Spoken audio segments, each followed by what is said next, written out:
All right, I'm live. That was quite a trick. Good morning. It's one more minute of morning here. So here we go. I'm um I'm just doing a stream because I'm home. Um, Yesterday was a very busy day. I was at a conference that was an online conference, and it was a bit weird. But at least I didn't have to like drive anywhere and find parking and get into like some sort of conference center. And there was quite a few people there. And I won't get into the details, and I'm not sure if it's the kind of conference where I'd be sharing details about what was discussed specifically. But I will say that I was extremely encouraged by the types of conversations that are being had and the types of research that are being done. And I'm juxtaposing that with conversations that I'm having when I'm in this sort of interesting space of where pseudoscientists and science deniers are constantly seeing strange things, and I'm it's a link to conspiracy theories. Good morning, Crystal. Good to see you.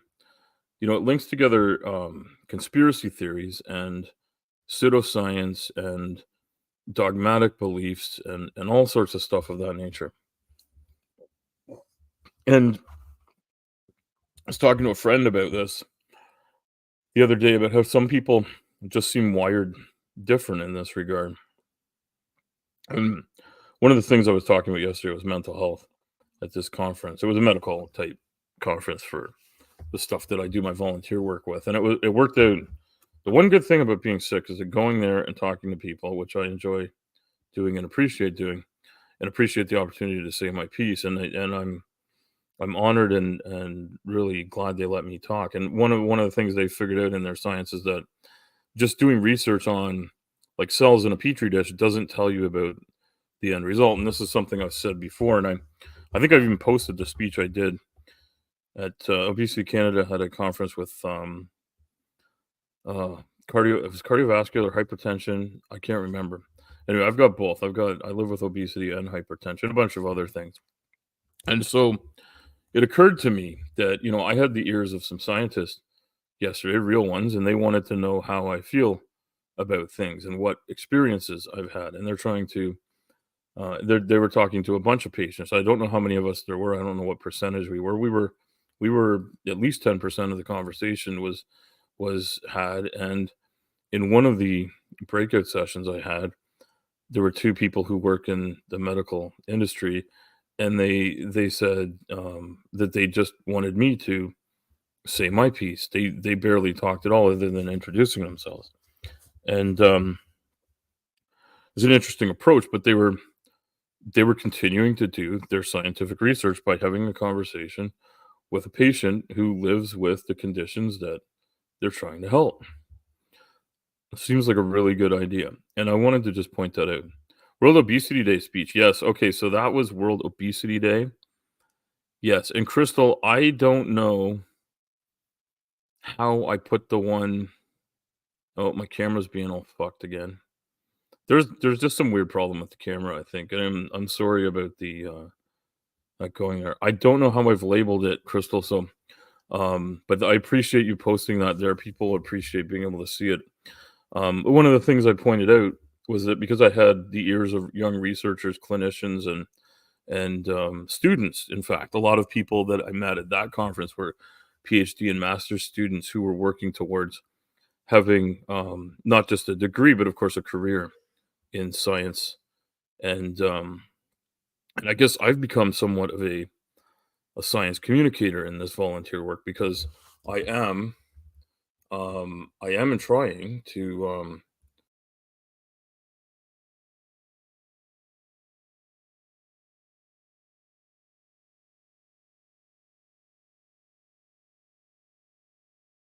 unmute. There we go. I got muted.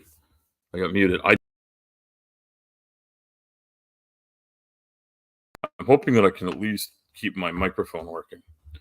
I'm just not going to play with anything. Um, that particular speech, I don't know that the video is that great, but I'm just gonna look because I did talks obesity and World Obesity Day. That's one there. I just don't know where that speech one is. But I'm looking to see what the name of it is because I know Crystal, if she's here, would love to post it. The audio is good. Okay, that's good to hear. Yeah, the I had the camera working and then it just died. Um, there's the one that I gotta go back and look at again. Having fun, magnificent circles, outro intro. Yeah, yeah. You know what? I don't know where it is because that one's too long to be the speech. The speech one would only be. You know what it is? It's the one. Okay, it doesn't have a title on here. It's 8 minutes 35 seconds, and the cover photo is it's from April 4th. 8 minutes 35 seconds, and the cover photo is just me standing in front of like cardiovascular logos or whatever from the conference I was at. But the content is that. So yeah, if you're able to find that, Crystal, that's awesome. Yeah, it's not labeled properly. I should work on that. And what I'll do, I'll edit it and I'll actually put the description is Al Chucker being an elocutionist. Yeah, the title is just the date, and I'll just put here it's from April the 4th. But what I'm going to do is Obesity Canada.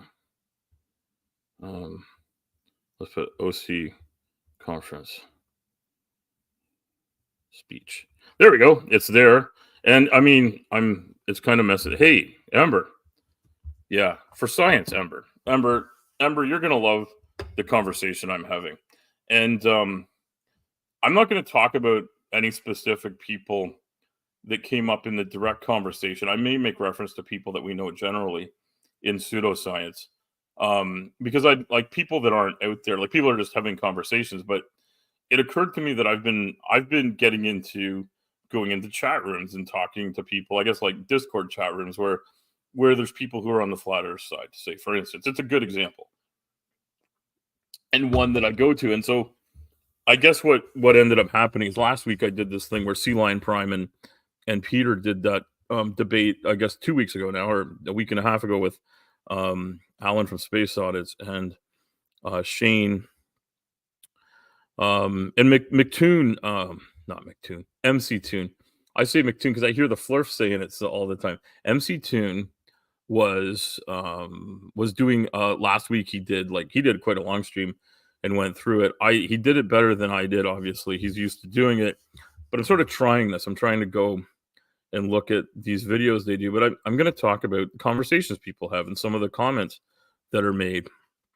And I was talking to our buddy Dr. Tapp about science in general because he knows I'm really interested in improving my science knowledge, and he had made a comment about someone, who, is just trying to work their way through stuff, but you know, has the wrong information, say, or doesn't understand how science works. So I was going to start out by saying how science works because this came up multiple times yesterday.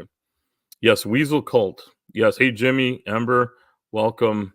I don't know if I said hi to Ember, but Ember is a very lovely lady who has an amazing channel, and I've learned a lot from Ember because she's very erudite on multiple topics, and I am not, but I'm very interested in science, and I remember studying science in high school. I remember being interested in it then and reading about it since then, but putting so much of my time into my career, I kind of like learned a lot about construction. So the science of construction is something that I know a lot about, but I'm trying to learn more about the types of physics and chemistry and stuff that I didn't get into as far as I would have liked to, and things that I find really interesting, like space, cosmology, and just amazing science stuff. And Crystal, feel free to shill anybody that comes in here, unless there's some sort of an idiot that wants to fight about what science is. So one of the things that's really funny about pseudoscientists is pseudoscientists have, and this has been said before, but they have very, very flexible opinions about what they can do for science and very, very rigid opinions about what everyone else can do.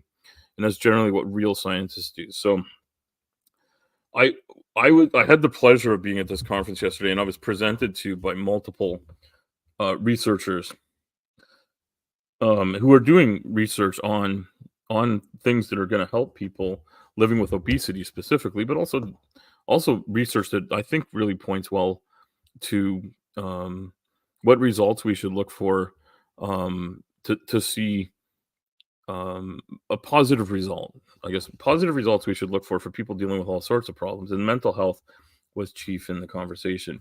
And one of the things they brought up is how long it takes from the minute you come up with an idea in medical research in particular, because you're applying these things to people. It's the medical ethics is a special branch of ethics in general, but also it's a part of science. It's something that has to be thought of. And so you can't just say, "Hey, I found this chemical. I think this chemical might make you be able to fly, but it could also kill you on contact." So you don't just like put that in a pill and throw it in somebody's body. And obviously, it's very unlikely someone will come with a pill that makes somebody fly. But it's I guess it's within the realm of possibility. I'm just not sure how that would work. It seems more of a science fiction thing. But it's also possible that you could have a very small amount of a chemical and kill yourself. Fentanyl is a very good example of that. So I think we do know for certain that you can find a chemical that'll kill people on contact. Hey, Wendy, good to see you. Wendy has a great channel as well. And I saw some of your the bomb party. What are I forget what those folks are called. The fizzy people. But you were talking about the comings and goings in the business, and also you were explaining about the crazy stuff they do. And yeah, MLM is its own branch of. I don't if there's such a thing as pseudoscience. I think MLM is pseudo business. Auto hydrolytic cascade reaction. You'll fly then explode. Yeah, you know what, Ember? I wasn't actually thinking um about ballistic flying, but yes, I'm sure you could turn yourself into a ballistic projectile and also die. Uh, but yes, some things you just don't want to find out the hard way. So one of the things that they brought up yesterday was the timeline. So at some points, what they're bringing to us in 2024 is research that started 12, 13 years ago, and sometimes it's an average of 17 years for drugs, and for instance in Canada. I don't know if it's any faster in the US, but typically a brand new drug, from the minute they see some sort of a correlation between things to the point where they've gotten beyond correlation and they see a causal link to the point that they're like, hey, we can check this out. And they'll start with doing lab animals, which I know people don't like, but I think we've decided as a society, even if we don't agree individually, and it's a tough thing because I think we all tend to love animals and care about them as well, but we some animals are kind of dispensed with, and I eat animals, so I'm not going to be a hypocrite on this. Um, but yeah, they'll test on animals, like what happens if they have this, and if the animals survive, then and these things happen, then you can start getting clinical trials, I believe, is what they call them. So that's for drugs, but there are other ways of treating people than just giving them pills, and that was something that was brought up yesterday, partly by me, but also by others. Yes, computer modeling is really good, and Ember, I think that's going to give us a lot of stuff. Um, that like I think the more we can do with computers, where the computer knows what happens in certain scenarios, so we can probably model things out to see if we know that A and B together causes C, and you can have enough of that background information entered into the computer. You don't necessarily need to put in danger or kill animals that um, maybe there could be less of that. I don't think though that we're going to come up with a new drug and never test it on another living creature prior to humans. If we get to that point, that's great. I mean, we can't really imagine what might happen in the future, but this is an interesting thing that I've seen come up. And I just want to talk about pseudoscience and mentality, because the thing that struck me was, and I've said this to Dr. Tap lots of times, because I've had lots of casual conversations with him where, like, after I've watched something or he's watched something and I've seen it, maybe through the week we didn't talk too much, but on the weekend we get a chance to chat. And I'm like, hey, did you see this person? Or we'll talk about something that they had on Bad Science Sunday. I'd be like, how the fuck does anybody get this out of sorts with reality? And and Dr. Tab knows I'm a budding scientist, or I'm interested, and I have some background, but we were talking about like how a person goes from A to B, and I'm like, yeah, I don't know how you do that and don't realize there's all this other stuff to it. Yes, please go check out Dr. Tab at Maya Atkinson's channel. She's also an amazing creator, and an amazing participant. I think if you can have Maya on your channel, and I have had Maya on the show here. She was um, she was one of my first guests. Ember's been on here. PC, I should drag you up on the stage here at some point too. And Wendy, you'd be welcome here. I'm trying to get Wendy's often hanging around with Jen and DC, and DC is they're all in anti MLM, but I kind of stumbled upon them on MLM, and then found them looking at the TikTok tunnel lady, which I'm hoping DC will do a show with me. She said she would, so I'm sure she will. But that's an interesting thing, and it draws on my actual background. So, to talk about astrophysics right now, I can't say as much as I'd like to in the future, but it's something I really want to study, and I'm extremely interested in light and photons, and I find photons to be the most interesting thing. Just like, okay, you know what, Wendy? We'll talk. I'd love to sort of introduce the MLM stuff to my viewers, because I think they'd enjoy what you do, and Jen, and also DC, who has DC's got a bigger channel.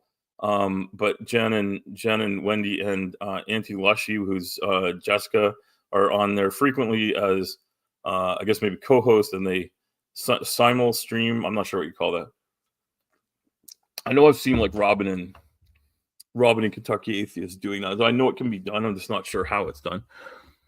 Um, I was just thinking about this, and Dr. Tap said something to me that I'm going to take as a compliment. And he's like, "You think about this a whole lot differently." And I'm like, "Yeah, well, like, if you're gonna get up there, like let's talk about Alan and Shane for a minute. Photons, real tons are better. Well, yeah, you know what? Real ton you might be able to invest in and make money on, but photons, I'm not so sure. I love the I love the puns and the playing upon words and stuff. I think Ember and I share that sense of humor, and that's one of the reasons I love her channel. And Ember brings a lot of Ember does great interviews with people. And I haven't done a whole lot of that. I've done a little bit, but I'd like to do that. Um I'd like to do some interview type things with people and get people to sit down and chat with me. Um but I tend to be so loquacious that I kind of like I don't mean to, but I just keep talking, and I talk over people inadvertently, and I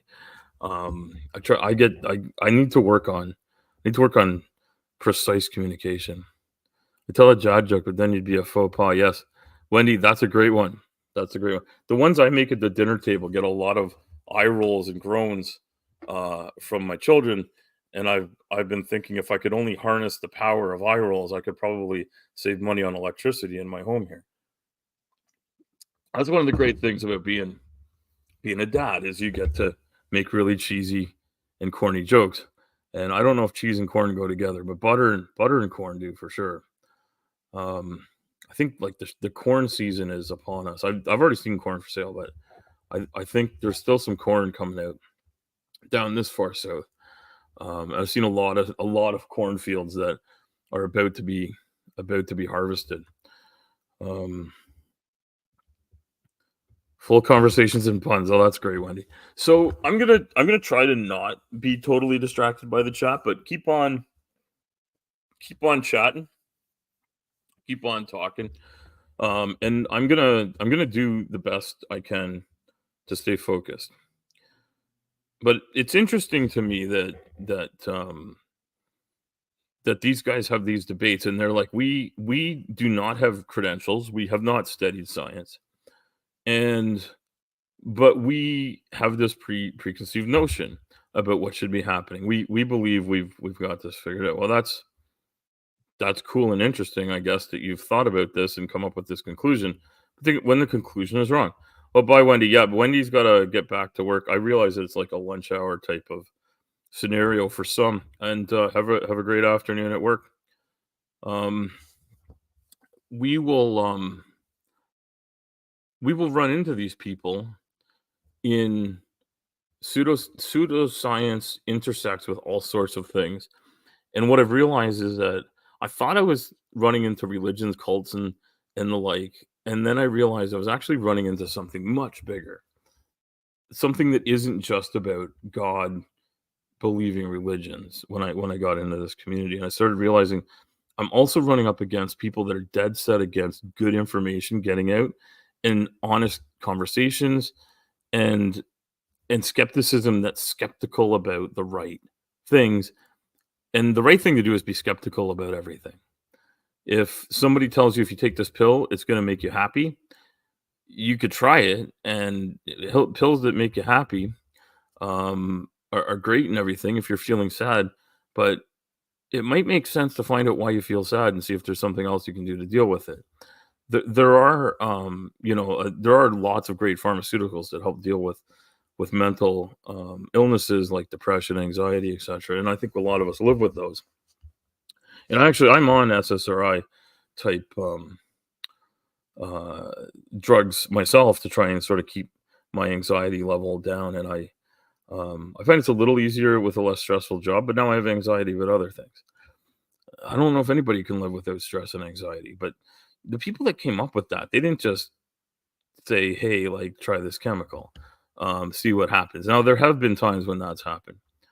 Secular therapy, thank you, PC. Excellent, excellent point. Because this is something where like, therapy is really important. Mental health is really important, and I know I've said before that I lost my best friend to suicide. I've had my own battles with thoughts of self harm long ago. I thankfully haven't had them in a long, long time. I don't plan on ever having them again, but good therapy and mental health is important, and it's a really difficult science. And before I get into the pseudoscience versus real science, I'm just going to say thank you, Crystal. I appreciate that. Um, and yeah, and I want to extend my sincerest condolences to anybody who's ever had to deal with this, to live with someone struggling with mental health. It's a very common thing. So many of us do.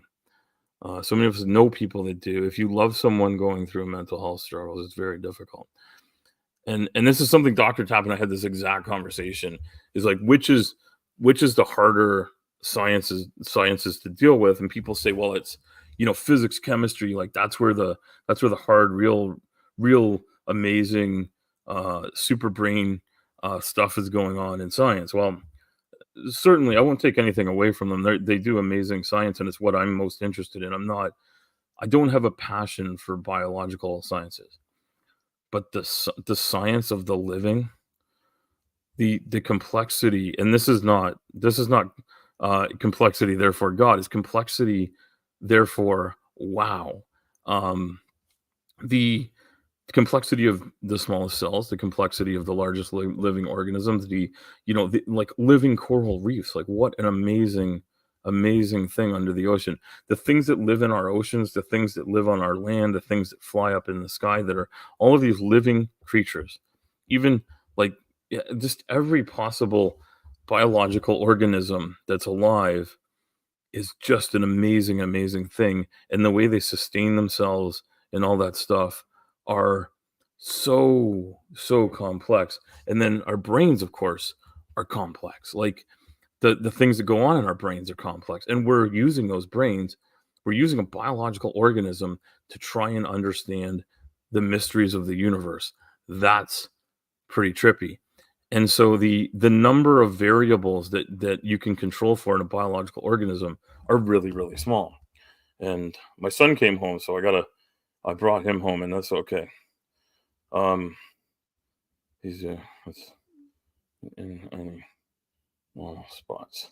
Yeah, we're trying to find some medicine. He got an earache. He's had lots of them, but that's one of those things. They've done what they can. He's had these medicines. It seems like he's just, because of the way his biology is, he's predestined to get earaches, and it happens to lots of kids. My son's been through multiple surgeries from when he was like a toddler. We got pictures of him in one of the little people gowns, and it's still dragging on the floor as he's walking to to the surgery room. It's kind of cute, but it's also heartbreaking to take your little baby to the hospital. And you know what? I have some friends who, 3 days old, their infant had to get heart surgery. That this kind of thing, this ear surgery, a year old or whatever. I mean, was wild, but it's also one of those things. It just happens, and you know, I just because someone else is doing something harder doesn't mean what you're going through isn't hard. But the complexity of the human body, the human mind, it's wild. And so I would say, and I agree with Amber, hard sciences have difficult math, but psychology has a hard time formulating experiments even. And not just psychology, like every biological process. How do you isolate all the variables in a human being? Or how do you even isolate all the variables in like a group of cells? Like we tend to start by doing some of the biological sciences are tested on smaller organisms because there's less things to control for, and it's easier to control them. One of the things I've read up on is studies to try and figure out what affects obesity. And doing these food trials, the only ones that are accepted as being really good results are the ones where the human population is actually isolated from the rest of society. So the control of food intake is all there. Like the only food eaten and all the exercises done is tracked like to a really high degree, and they still don't get perfect experiments from that. Um, but those are the ones that get the most credence or credit. The other ones have this sort of mushy area for what if they didn't tell us the whole story? And the other thing that's interesting, and I gotta find this and get the link to it. And I'm gonna have a chat with one of the people I work with, because I want to start sharing some of that stuff. And I got to think about whether this is the right place to do it because I don't want to mix my political opinions and takes on certain things with the volunteer work I do, and then somehow take people away. I wouldn't want a religious person, for instance, to not want to work with the organization I work with because I'm there and I happen to be atheist. Because I don't have anything against religious people. I have something against religious people that use their religion to control and sway others. And I'll tell that to any religious person straight to their face. But I also don't want to dissuade someone who happens to be religious for whatever reason from participating in good science and research and just helping people and reaching out to people because I think a lot of religions are based on treating people well. Do unto others as they would do unto you is the one I always heard. And I think even more important is do unto others as they would like you to do because what I would like done to me is not necessarily what everyone else wants done to them. Um, and I think, for instance, like Ember would be fine with this, and so might other people be. But you know, if what I would like done to me is someone to hand me the keys to a truck and an excavator and say, please take this excavator 6 hours away and drop it off and call us when you're done. That's my job. That's what I like doing. I also would like, for to have some time off and jump on my motorcycle and go for a nice ride. That sort of thing. Um,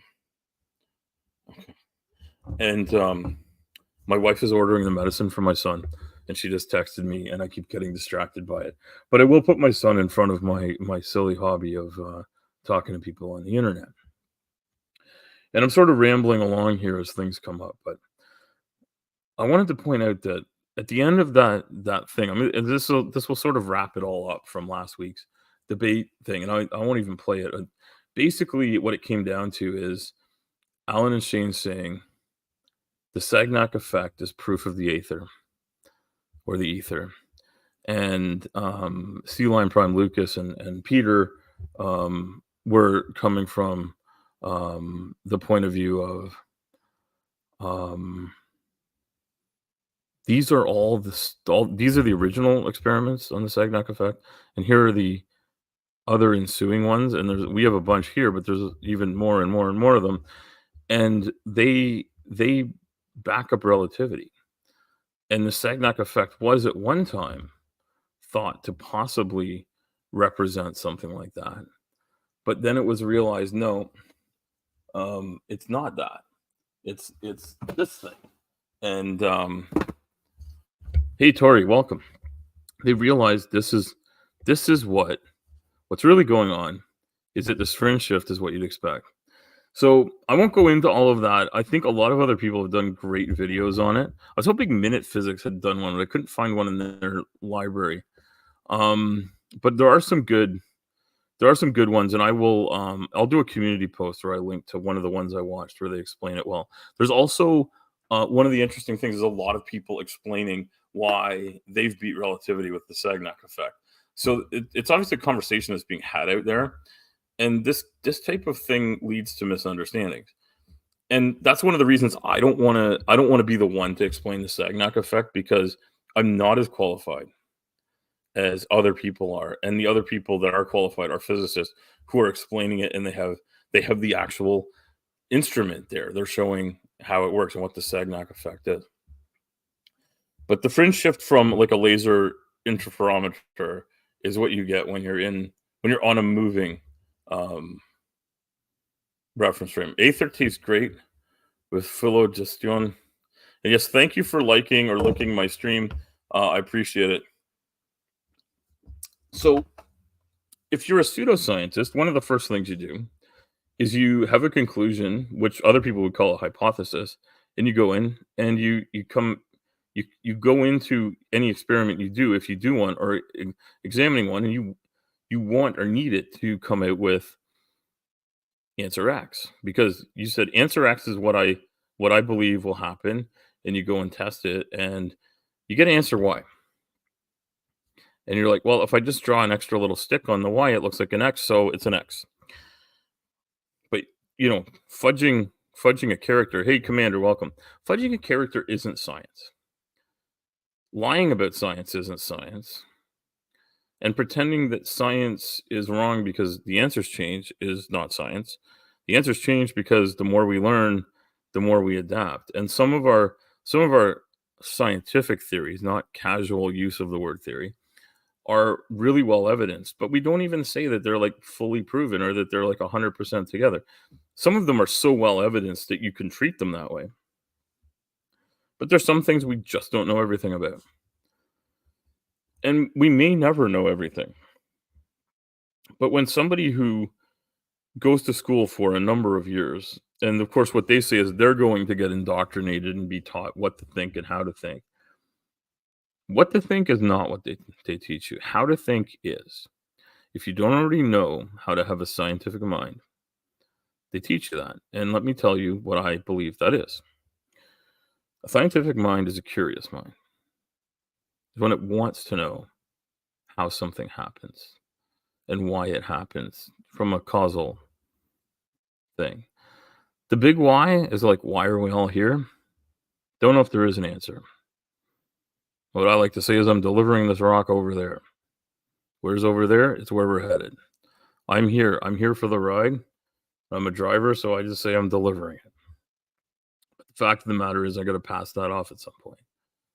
We are in fact traveling through the universe.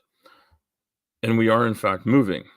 And if the earth was flat, physics would be different. That's not the way things would work. But it's what's really important is that you take a look at what's going on a day-to-day basis because we don't live our lives at the universe level. I don't know if any type of living entity does. Some people postulate that there's something like a god or many gods and that they are pulling all the strings. That's not the way the universe seems to work. And it's an extra thing that we don't need to add. So I don't add it. But if you were brought up in that and that's what you believe, go ahead and believe it. If you don't bring that to science, it won't affect your science. The other thing is you can't have a rough idea of how something works and then like just look it up on Google and come out knowing everything. You can get access to a lot of things that are out there, and if you have a good background in scientific nomenclature and math, you might get a good understanding of things. And if you're lucky enough to have someone that understands science to talk to about stuff like this, you could get better explanations still. One thing I'd like to recommend to people is Grayson Hawk, I think they're now called, has an amazing presentation on entanglement. Um, Grayson used to be called based theory. And he's a great science communicator, and I was talking to him not so long ago. I know he's doing new stuff on his channel. I don't know if I've seen the new stuff come out. He also went with Doc Dino to do some amazing dinosaur research and stuff. Yeah, critical base theory. That's the channel. I think he's changed to Grayson Hawk, but I'm not sure. Yeah, Grayson is awesome. But if you want to see how good science communication is done, check out how Grayson does his presentation on quantum entanglement. Quantum entanglement is a difficult concept to understand because it's a little weird, but scientific experiment proves that it is true. Oh yeah, trash talk. That's right, trash talk, and that's what I was talking to him about because I think I had a little chat with him because I had mentioned in his chat that I've done like one of these like from the side of the road in the cab of a truck with my phone, and he's looking for mobile ways to communicate. Now, when I did that from the side of the road with my phone, I don't think the sound or video quality was very good, but I didn't have anything else to do, so I just waited, right? And that was yeah, that was a while. It was earlier in the summer, but yeah. Oh, I hear the train coming. Train going by. Yep, there it goes. So I I was thinking like, well, if you're curious about things, you're gonna find out why they what happens and why they happen. You're not gonna go in saying, I know this will happen because that's what I was taught to believe. You go into it like, what do I already know? And what am I gonna find? So one thing you might do is if someone says that the reason things fall down is relative density disequilibrium, which is something flirts say all the time. I pick something up, and if my camera was working, I could actually pick it. I'll try screwing with this and see what happens. It just screws everything up. So, but I have an object here. I can take it. I can drop it. It falls down. Even though I know because I've looked at a barometric altimeter, I've looked at barometers in general. I know that the air above this object I've dropped is of less density than the air it's falling into. This is this is just a fact. Where I live is, I think, like 360 or 370 meters above sea level,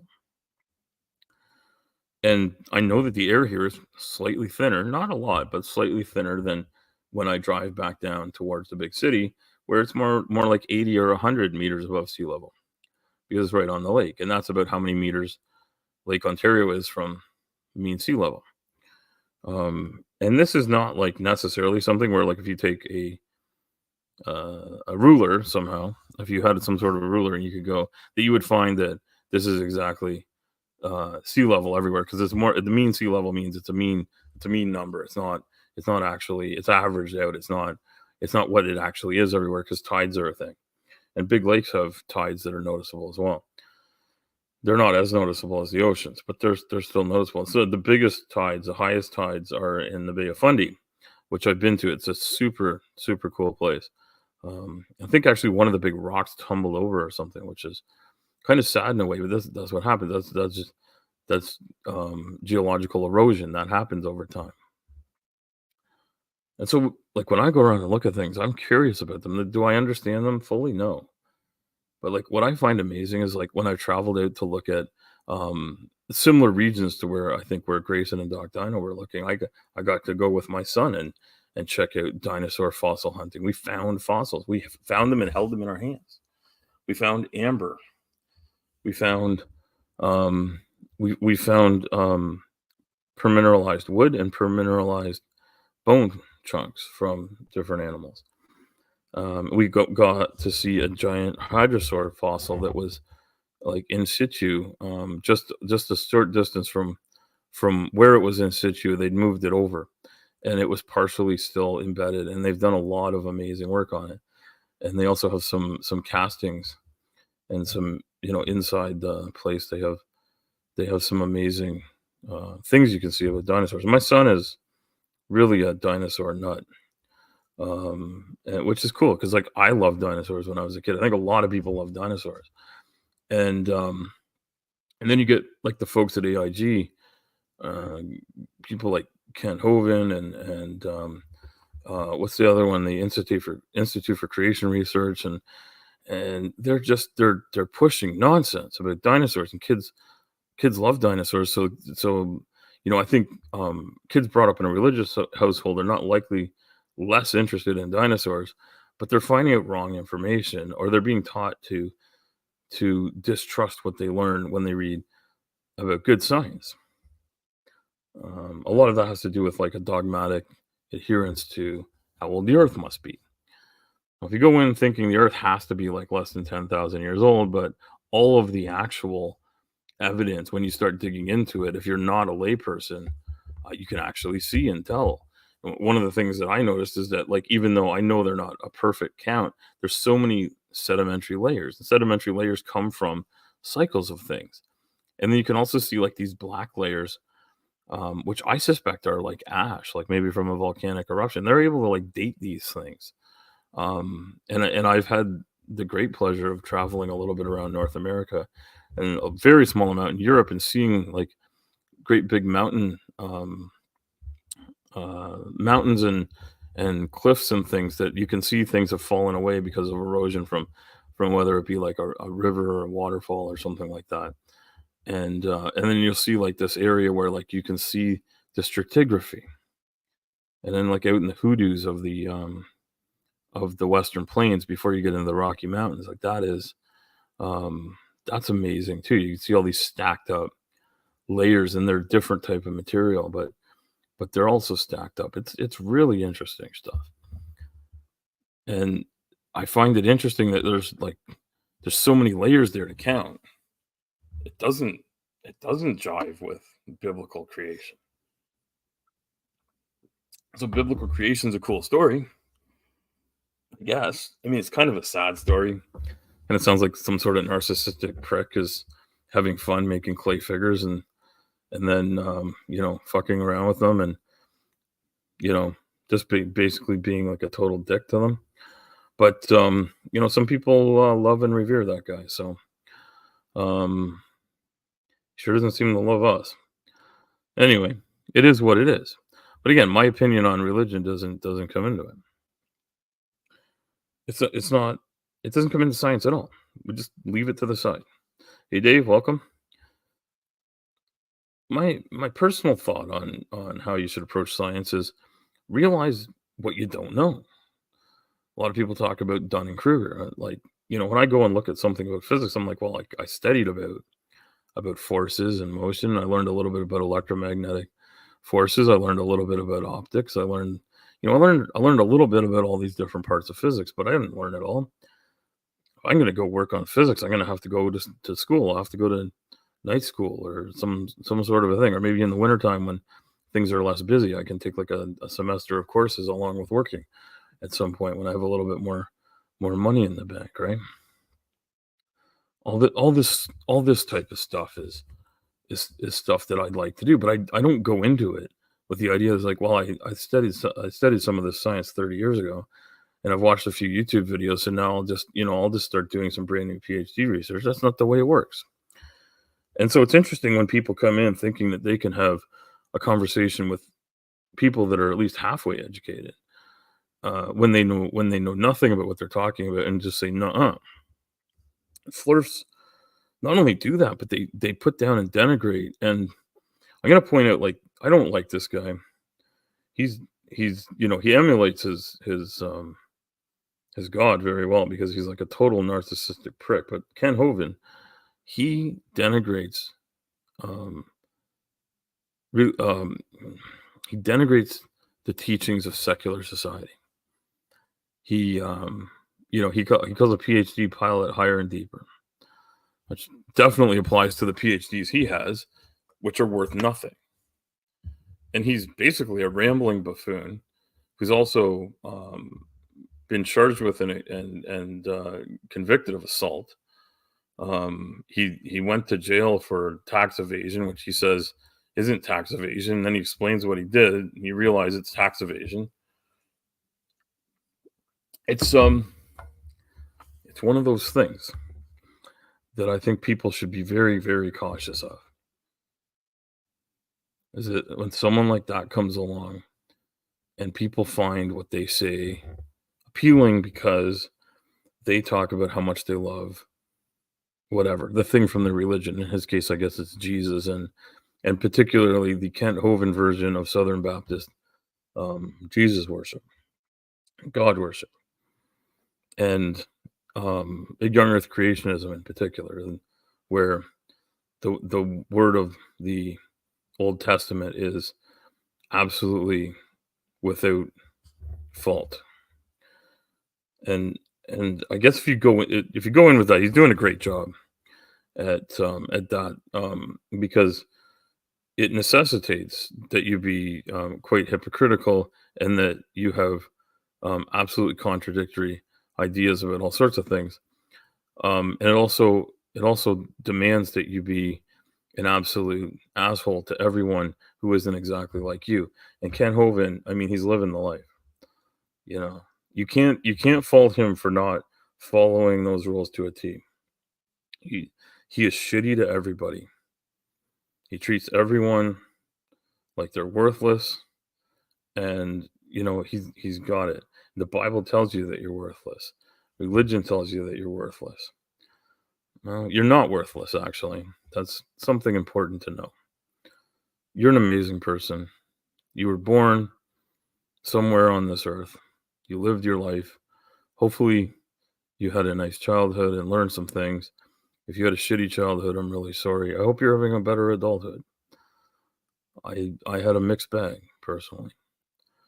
I try to just remember the good stuff, because if I only think about the bad stuff, um, then everything's bad. But life's a mixed bag for everyone. But you're born, you grow up, you become an adult, you start participating in society in some way. And if you can't Hovind, you start saying a bunch of shit that's totally wrong.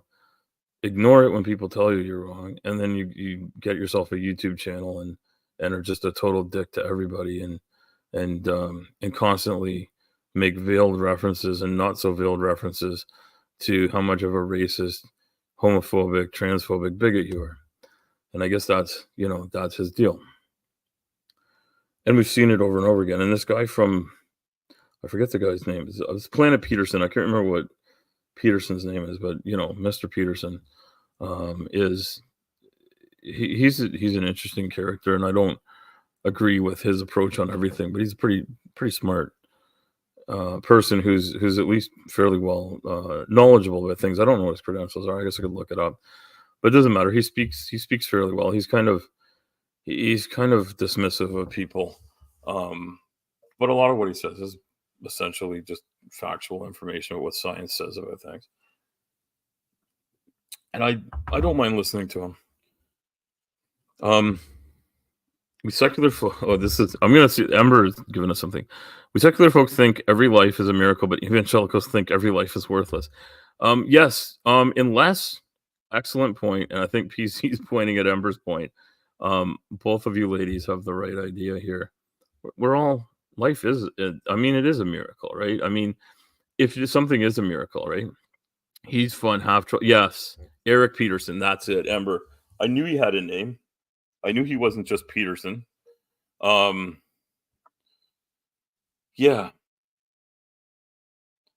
You know what? That's the thing. Yeah, he's half trolling. But yeah, I think he's just having fun, right? I think you're right. I think you're right, Ember. Eric's just having fun. But he went and debated Kent Hovind, and then I think Atheist Junior had something. I didn't watch what Atheist Junior did, but I saw he was like looking at Kent Hovind talking about kinds, and the part of the debate thing I listened to. I didn't get through the whole thing, but the part I got to is where Kent Hovind was like, a kind is a species, essentially, sort of, maybe. But I'm not the person to go through all these definitions and stuff. I think there's a lot of people in the community that are far more erudite on the subject, and I think like someone like Gutsa Gibbon, I mean, she really shredded Kent to pieces and he still doesn't know it. Um, or he does. I mean, that's the funny thing about Kent. Does he know he's like absolutely been destroyed from a scientific point of view? Does he know that like what he's touting as science is so wrong, and that even like I mean, he doesn't just deny. He doesn't just deny science. He denies that people who follow his same religion in a different way and do science as like a career or an interest, that they're even religious, that they're true believers. They haven't got it right because they don't do it his way. And I mean, I guess that's the problem with Pascal's wager, right? Pascal's wager gives you like one ticket in a lottery that may not actually have a winning ticket pulled. Um, and I'm going to say, uh, if you pick one religion to go with, you're just not improving your odds very well. Pascal's a coward. And Ember, if you do that with Mark, I'd love to see that. Decide whether to make a video. He made a new mistake. He dropped a new mistake. Yeah, well, Kent drops the ball all over the place, and he has no clue. So Kent trips over his shoelaces on his way to go get another water bottle, and then cheers for himself when he gets back off the ground like he just slam dunked in the last second of the game to win it, or shot a 3-pointer from half court or something. He's he's just a piece of shit too. And I know I'm supposed to be nice, so I want to apologize to Excrement. That was not kind. I think the thing is, all these characters that are out there in young Earth creationism and flat Earth, they're kind of funny when they say those things, because you can just sort of laugh. It's like this guy thinks that like a dog can give birth to like another dog and another dog, and he thinks that like over the course of like 1,000 years, humans can like do sort of unnatural selection and come up with like dog breeds that have certain traits.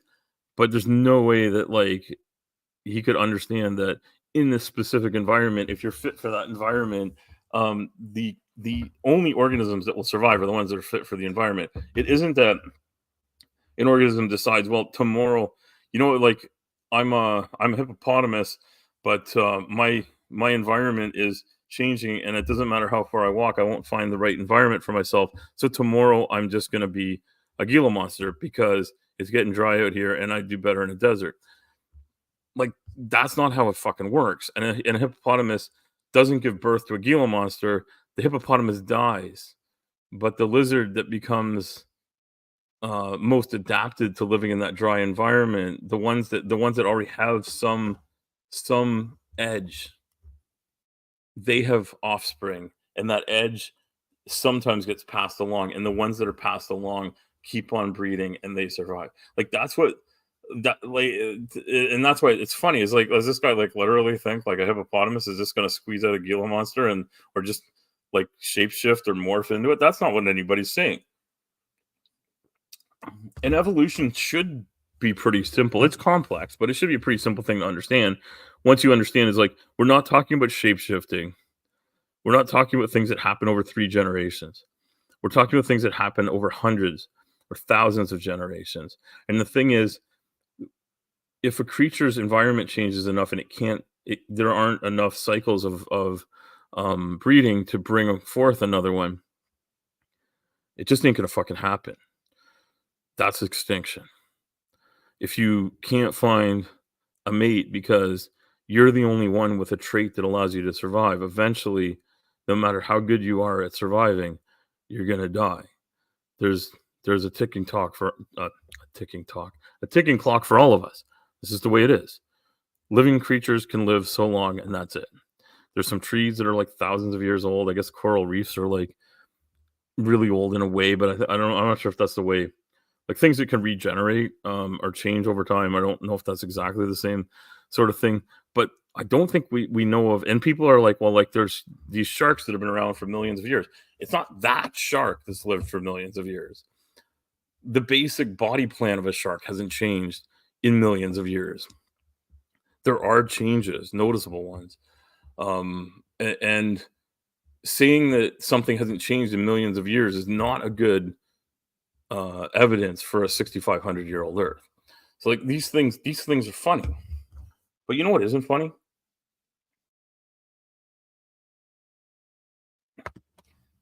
Is that this mentality seems to come over and over again. And there's probably lots of really decent people who wouldn't think this way if they weren't taught to. And one of the things about religion that I dislike most is this: you're taught to question everything from the secular world in some religions, not all of this. I'm talking specifically about young Earth creationism, and there are a few others. And these ones are, they're all particularly cult like if you think about it, which is different from some mainstream religions where it's a little bit more of a let's get together and drink burnt coffee on Sunday after listening to someone ramble about how you could look at something. And yeah, Commander, you're talking about entanglement, and I'm wondering, did I say entanglement again, or is Commander lagged? I'm not sure, but Commander, it's good to see you. I can't remember if I said hello when I saw you come in before, but welcome, Commander. Um, I'm really good at losing my train of thought, but it's really, really disturbing to me, and I find it very shitty that people who are in these sort of cult-like mentalities, it's like dogmatic mentality, then tie also into it a lot of other shitty behavior, like racism, bigotry, and distaste towards all sorts of people. And one thing that's come up for me because of what I work on, what my issue is living with obesity. And so when I see people treating people badly for their body size, it pisses me off. Particularly pisses me off. And I think um, maybe quite rightly, I also then, as I get to know lots of other people, I see I see people in other communities who are being treated like shit by someone like Kent because he just does. I think he thinks this is God-given right. He thinks like um he's interpreted the Bible to somehow denigrate people who are of different sexual orientation, people from different communities. I mean, it certainly says if somebody's from another community, you should kill them. You should kill them. You should sexually assault and take as wives their unmarried virgin daughters, and you should kill everybody else. And in some cases, you can take their livestock. In some cases, you got to kill them too. Um, that sort of attitude towards people from another community might give you the idea that God's kind of with you if you want to be a bigoted, racist asshole, which is unfortunate. And the same with, I think the trans community is particularly made fun of by Kent lots of times. I think Ken Smith maybe a little smarter than some, but not smarter than most. That's for sure in that regard. And I think there's other organizations which will make slightly more veiled approaches to things. Is a veiled approach a better approach? Could be. It could be a better approach. Not for us though, because it's better if they're a bigger asshole. That's easier to tell, right? When people use veiled hints at things, they're they're the things that have their people getting behind them for things that are just not evidenced. And I guess what I wonder is there a certain wiring? And I think somebody said this the other day when I was streaming. It might have been Crystal, but it could have been somebody else that made reference to this. And I'm now starting to wonder if it was in one of my streams or one of the other chats. It all runs together in my head. And I'm sorry to everybody who ever chats with me here or anywhere else, is that I remember the things people say. I don't always tie them all together. And my memory on this shit is not good. And it all looks very similar in terms of like what a side chat looks like. But someone said, there's studies that say people on the right have a different type of mentality than people on the left. in terms of like empathy and stuff. And you know, maybe there's something to that. I mean, that's a pretty hard thing getting into like this other thing about like doing medical research is tough. Biological research is tough because um there's medical ethics are a thing. And anything to do with living creatures is there's medical ethics and bioethics that have to be taken into account. And then sometimes maybe you got to wonder like why is it that some people see things one way and others see it another way? It's kind of a weird and strange juxtaposition of people. Is it like the way you were brought up? Is it what you're taught? Because we see also lots of people in the community of growing up in or been exposed to this as a child and so, no, this is wrong. And so, you know, there's the nature nurture conversation, which is also really hard to study and differentiate. I mean, how do you pull that out, right? Even you know, my sister and I were raised in the same home. We probably have lots of similar things about each other, and genetically, you know, we're fairly close genetic matches from doing 23andMe. We both did that, which is kind of cool. But the nurture thing is different, and we also grew up at a time when, like, my parents were pretty heavily into chores divided along gender lines. Um, and we both, I think, have different opinions about how that should be done going forward. But we're also in a situation where my sister doesn't have a lot of the same skills that I learned in terms of like, you know, being able to fix things around the home. I think she's probably learned a few of them as time's gone on, but she went into like an office type of thing, an academically based career because she's a lawyer. So she spent a lot of time going to school, and then she spent a lot of time doing even more studying than she ever did in school to do the job that she has done, and she now does a slightly different one. But yeah, you like we're different people. I was taught how to build things. I was taught how things are built, and I was taught how to read blueprints from a young age and stuff like that. My sister was not taught that. We learned different things, but like some of that was ridiculous gender lines because there's nothing about being male or female that makes you good at one thing or bad at another. But we do have traits individually that are different. So, uh, yes, yes, Amber, that's a good one. I'm gonna pop that one up here, and also crystals. You know, here we go. But Kent debunks himself with the transphobia. You think an amoeba can turn into a strawberry? I suppose a boy can turn into a girl. Yes, yes, it can. And yeah, and Aunt Chair, welcome. And I'm putting up this an apathetic society is a scary one. Yeah, if you don't care, and that's this sort of thing is like, well, you got like, I don't really care about your problems because I'm okay right now, and that's a stupid way to do things because you never know when you're not going to be okay. Um, there's separate twins and study them, and then pesky ethics became a thing. Yeah, that's a pesky ethics for sure. And Chair, welcome. Um, It's good to see you, Aunt Jer. Hadn't seen you in a while, and then I've seen you a whole bunch recently, which is really good. And unfortunately, I'm around a lot more than I usually am because I'm not well, but I'm getting better. I'm getting better. I'm gonna get there. I'm also just gonna. I just thought of something, and because I want my son to have a message. Um,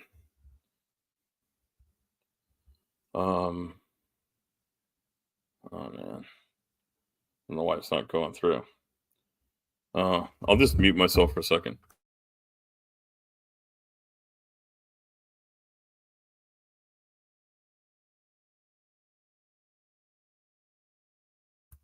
All right. Yeah, I was trying to send him a text and it wasn't working, which is weird. Because I know I paid the bill, and yeah. So sorry about that weird pause. But if you don't like weird, you shouldn't come here. This is weird is my specialty. So anyway, I'm not equipped to psychoanalyze what goes on in people's heads, but I wonder how long it would take being brought up by people that tell you that science isn't something that requires proper investigation and that this is all just like a story because that's essentially what Ken says, he doesn't want biology, like real biology and evolution, because evolution is just a part of biology. It's a fact. He doesn't want it taught to students because he thinks it's a religion, or he like to label it a religion. And I think he's saying that not because he thinks religion is bad, but because his views being considered religious and adhering to that is, it's a protected thing. He's allowed to practice his religion, but he's not allowed to control what other religions go on. But also people from other religions and non-religions are also allowed to like have a look at reality. And I don't think he gets to unilaterally decide what goes on there, but he'd like to. And I think sadly he has a lot of people beside him that are backing him up, and there's big organizations that are backing him up. And I think it seems to be happening is that religion, as it always has been, is being used to control big swaths of society.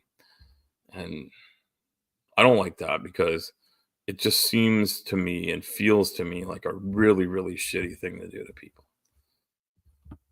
I'd far rather that people come to see the world the way I see it, or at least give it some time, because they would appreciate the same for their own views. And I guess people want me to give religion a shot. Maybe. I don't know if that's what they want or not. I don't think they really want me there. Because I'm not the kind of person that's going to just sit there and listen and say, yeah, that sounds good, when they say things that are obviously not true.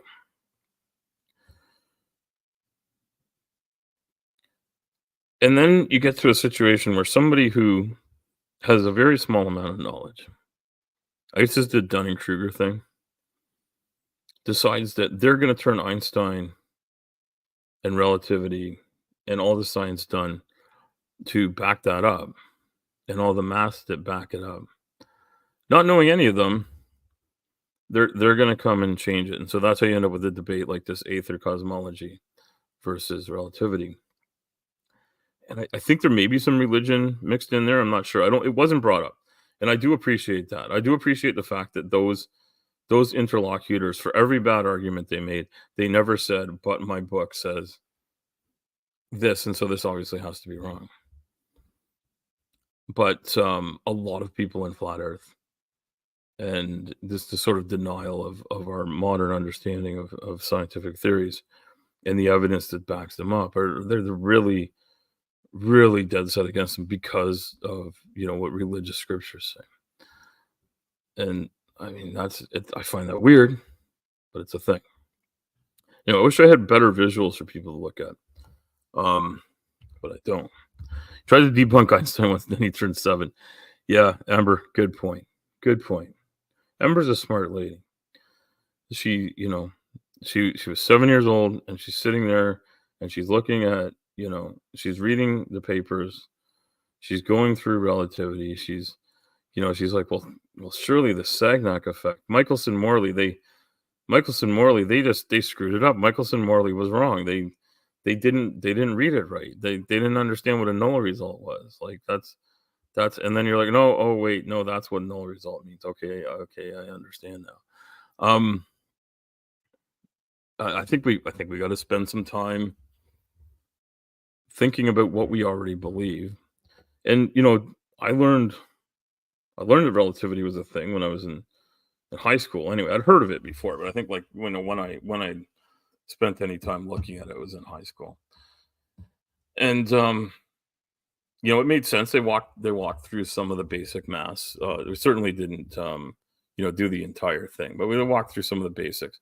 And then I started doing this brilliant course thing, and looking at relativity again. It's like, yeah, like the maths actually work out, and they work really well. And I'm trying to relearn math. I'm trying to like get it back into my head. I'm trying to bring myself back up to where I should have been, because I should have paid more attention in school. But I had a lot on my plate, and I got to give myself a pat on the back for being myself and doing what I did back then, and give myself a pat on the back for being interested enough to look at it again in my late 40s. And as people say, it's never too late to learn anything. I mean, I guess unless you're dead, in which case, I mean, that's the lesson might have been too tough of a test. But anyway, I started thinking also about what are the motivations, and I've talked about that a little bit. Like they're controlling people. They're controlling people for some kind of a reason. Power, money, I would assume, are the main ones. But if you have a bunch of people under your thumb and they do whatever that you tell them to do because you have you have the word of God, say, and that God is controlling what's happening to them, and then on top of that, I mean, this is just a shitty like pre-show for real life, right? All that kind of stuff. What do you do? What do you do there?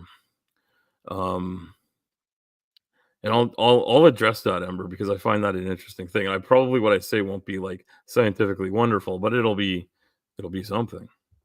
So I'll bring that up in a second. But I think that it's if people are trying to control what we think, how we think, and all that sort of stuff, you can sort of tell because they tell you things that you just have to accept at face value. And whereas when my physics teacher taught me that gravity was something we could test, they brought out a bunch of apparatuses, and we did the test. We did it multiple times, and everyone in the class did the test. We hooked weights up to a ticker tape and had them fall off the side of our desks and hit the ground, and we had a machine that hit the paper at the same frequency, but as an acceleration happened, the gaps between the marks from the thing that marks the ticker tape, I don't know what that thing's called. I'll call it ticker tape printer. Um, it hits with the exact same frequency. And so if you get a longer distance between them, obviously an acceleration is happening. And I say obviously an acceleration is happening because I'm assuming I'm talking to adults who at least understand what acceleration is. But I'll add this into it. We also spent a week before that learning about what accelerations are. We learned about what a vector is, what velocity is, like how to write these things down, how to do the math to calculate what's going on. And once we did the test with the ticker tape, the fun part was dropping the thing off the side of the desk. The hard part was taking a ruler and measuring center to center on every one of the dots. And I actually think the better thing to do is measure left edge to left edge, which is what I do in construction.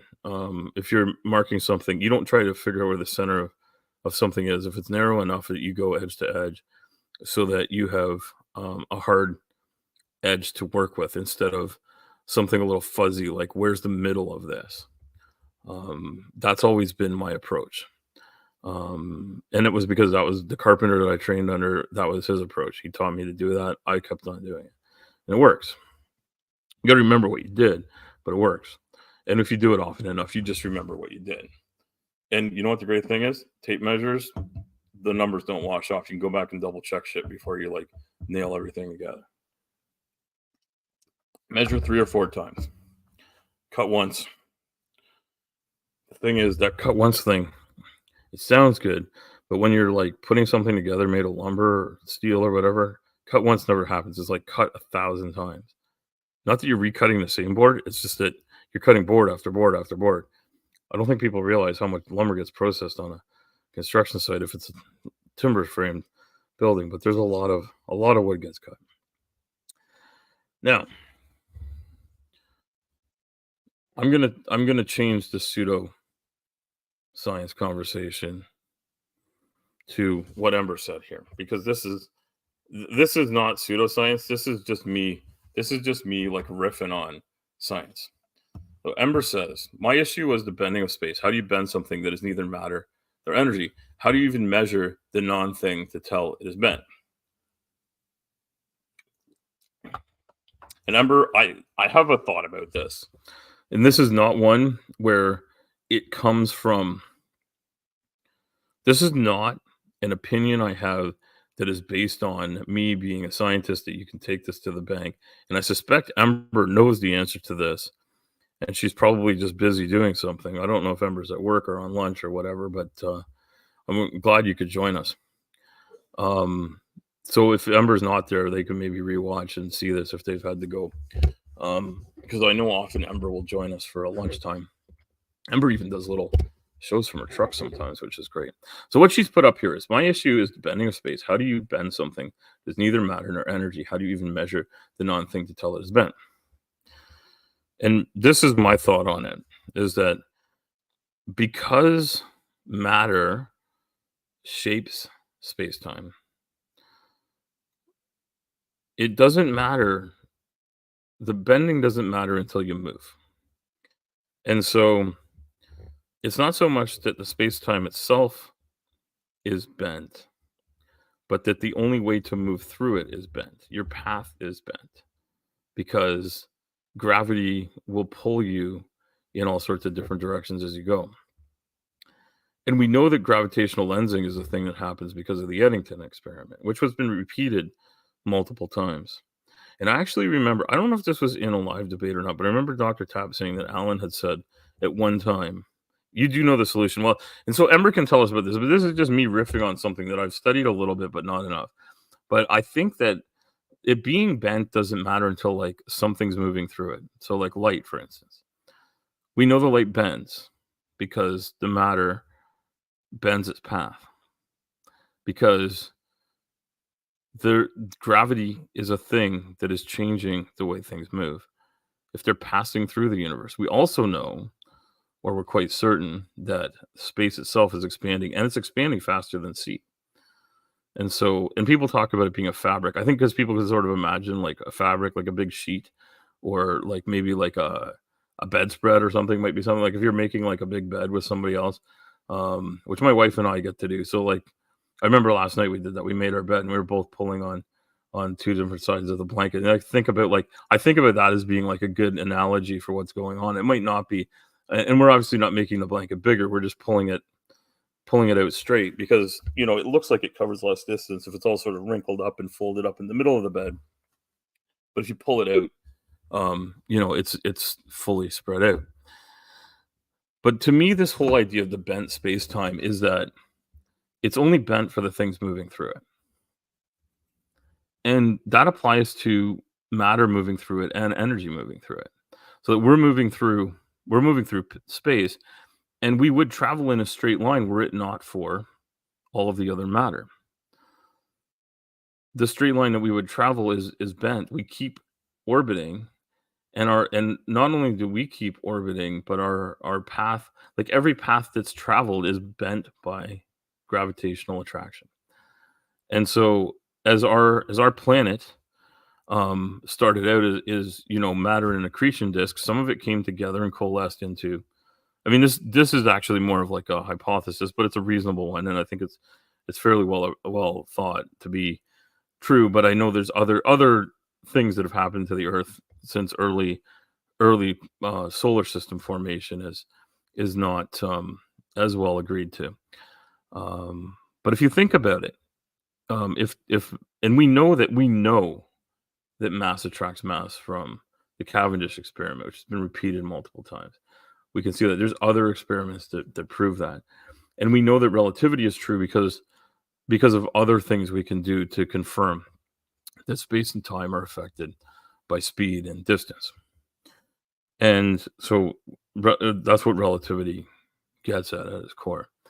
And so our Earth would travel in a straight line were it not for the sun. And the other planets in the solar system tug ever so slightly at each other.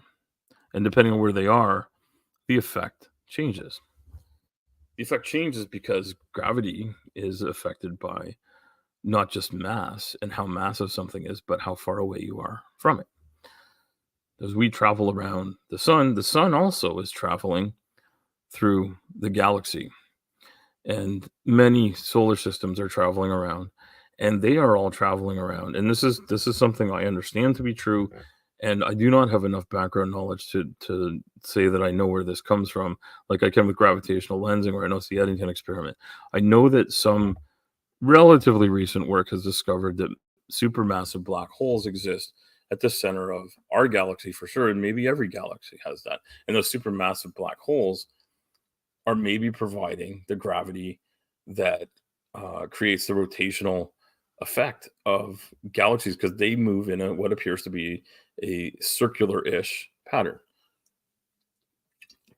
And I'm not saying they're perfect circles, but they move in a circular pattern because they go so far and then they keep getting curved, right? It's like, they're kind of like NASCAR races. Like, there's a little bit of a straight thing, but then all of a sudden there's another curve and you come back around. The thing is, the amount of energy that's in the bodies in the universe allows them to continue moving without stopping for a pit stop.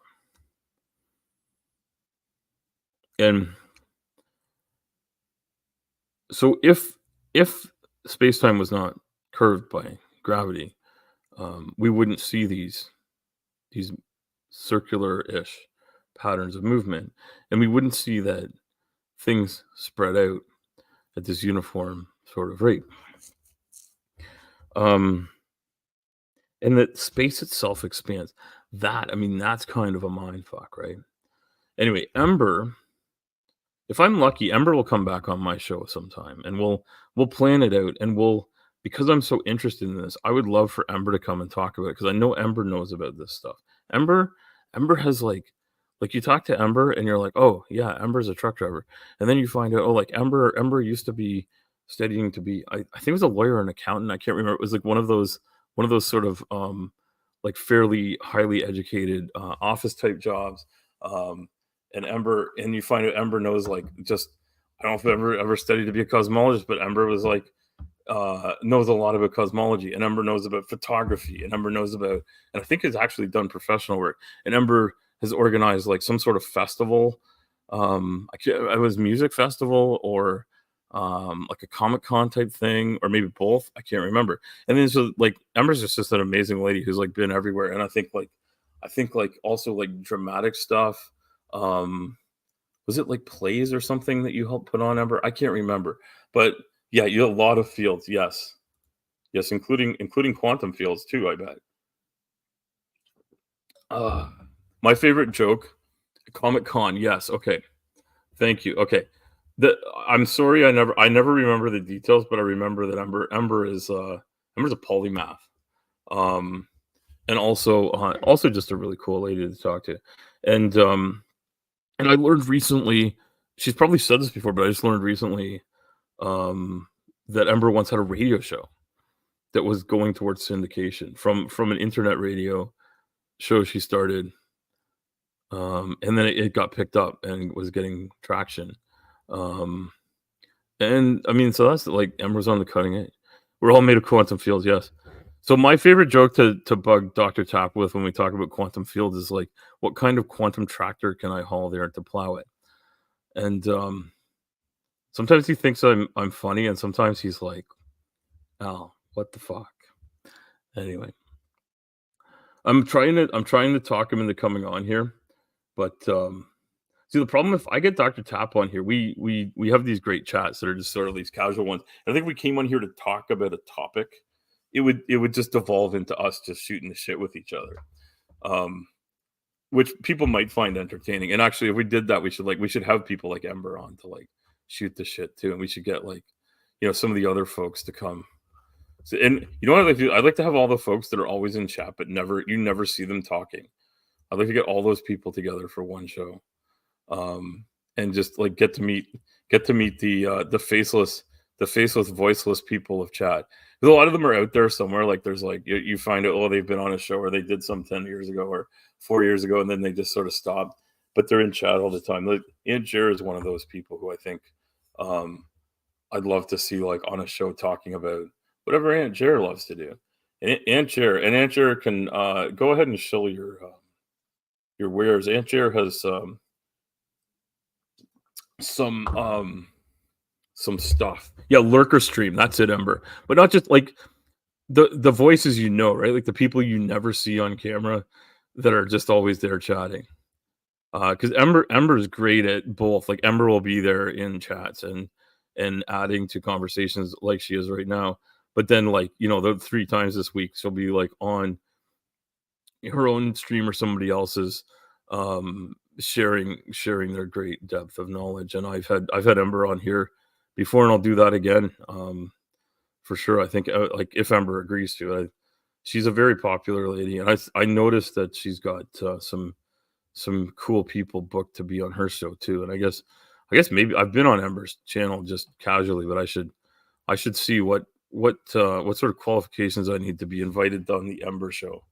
Um, so maybe I can work on developing those qualifications and be on one of those interviews. One of the things that has kept me from being on a lot of stuff is um, I go to bed early when I'm working, and now I'm in the worst schedule right now, and I've been going to bed later and later and having trouble sleeping, and then waking up later and later. And even though my family is telling me I got to wake up early, I got to wake up early, they only want me to wake up at 7 o'clock in the morning. And I tell you, when you start your job at the yard at 5 in the morning, you know, I came to the eclipse. So yeah, okay. I'm gonna talk about this Ember. Yes, I was on that was probably the last time you and I were on together for something on your channel.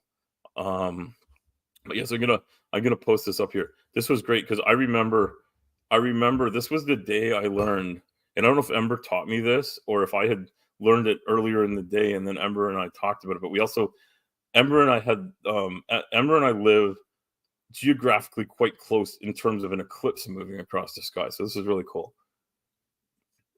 And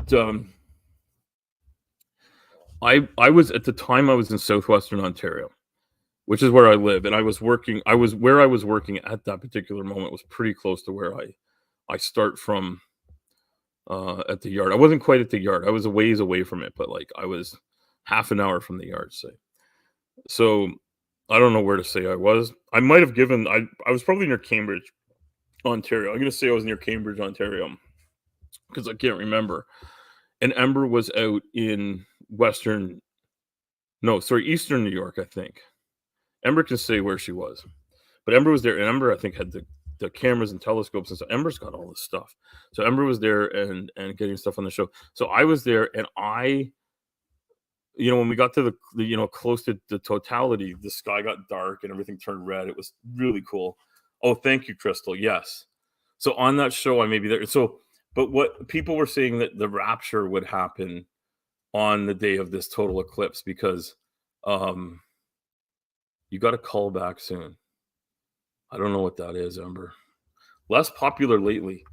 I don't. Yeah, like I'm less popular, yes, but Ember is really popular. Got to call back soon. I don't know what that means. Um, I don't know what that means, Ember. But we'll have to get together and talk about some of this cool stuff that we're both interested in, and that you're super knowledgeable about.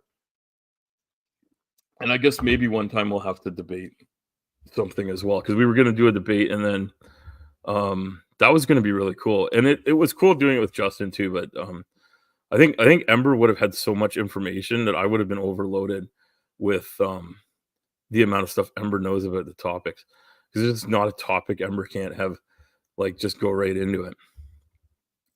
Um, so what I learned though, this is the thing in a rapture, all your clothes stay behind, and I'm like, I think if people knew that, I mean, it wouldn't work for everybody because some people you wouldn't want to be there, but I think there's a certain amount of like attraction to other people's naked bodies where like it would be like a much more subscribed attraction if you realize you would get to see all these naked bodies flying up, and I guess you'd want to be one of them, but you wouldn't want to be one of the first ones to go, right? Unless you're shy. But yeah, apparently all your clothes get left behind in a rapture. So like I was like, what, the raptures are nude, like people should be into it because people show up for nude anything. But we got to keep it PG-13, right? I don't think the rapture's a PG-13.